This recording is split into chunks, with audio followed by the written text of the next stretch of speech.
सीधा आपको उत्तर प्रदेश के औरैया ले चलेंगे, जहां पर सीएम योगी आदित्यनाथ पहुंचे हैं। क्या कुछ कह रहे हैं, देखिए।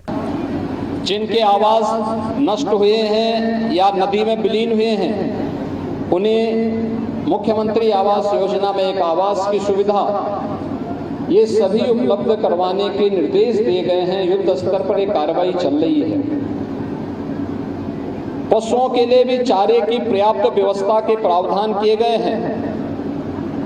स्वास्थ्य शिविर लगा करके स्वास्थ्य के बारे में निगरानी करने के भी निर्देश दिए गए हैं। और इसके साथ ही यह भी व्यवस्था सुनिश्चित की गई है कि कहीं भी किसी भी सांप, बिच्छू या फिर जंगली जानवर के काटने के कारण रैबीज की समस्या न होने पाए, इसके लिए एंटी रैबीज के वैक्सीन, सांप के काटने पर एंटी स्नेक वेनम की व्यवस्था भी सीएससी और डिस्ट्रिक्ट हॉस्पिटल के लेवल पर पर्याप्त मात्रा में उपलब्ध करवाने की व्यवस्था की गई है।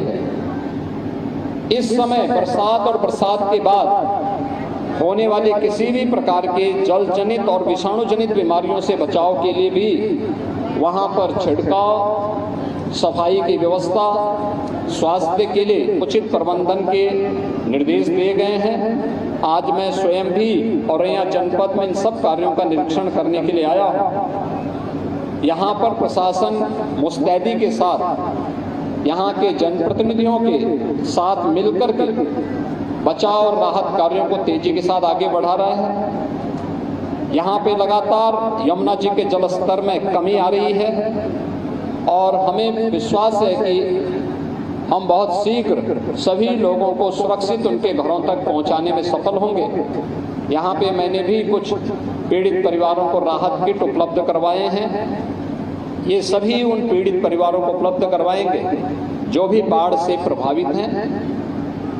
हमें अभी सतर्कता बरतनी होगी, इसके बारे में मैंने प्रशासन को पहले ही आवश्यक निर्देश भी और सुझाव भी दिए हैं।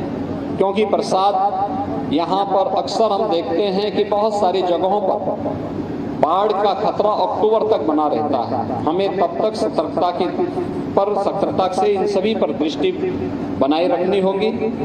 सरकार हर पीड़ित के साथ में है और उन्हें हर संभव सहायता करेगी।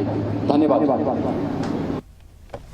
तो बाढ़ प्रभावितों के लिए सरकार कार्य कर रही है। बाढ़ प्रभावितों के लिए देखिए सीएम योगी ने घोषणा भी की है, जिन लोगों के घर ढह गए हैं उनको सरकार की तरफ से राहत पहुंचाई जाएगी, राहत राशि भी दी जाएगी। सीएम योगी ने संबोधित किया कि बाढ़ प्रभावित इलाकों को लेकर उन्होंने कहा कि हम राहत सामग्री का वितरण कर रखे हैं। तो वही जिस तरह से बाढ़ के हालात हैं, अगर किसी को भी कोई जीव काट लेता है तो रैबिज से बचाव के लिए भी प्रयास किए जा रहे हैं।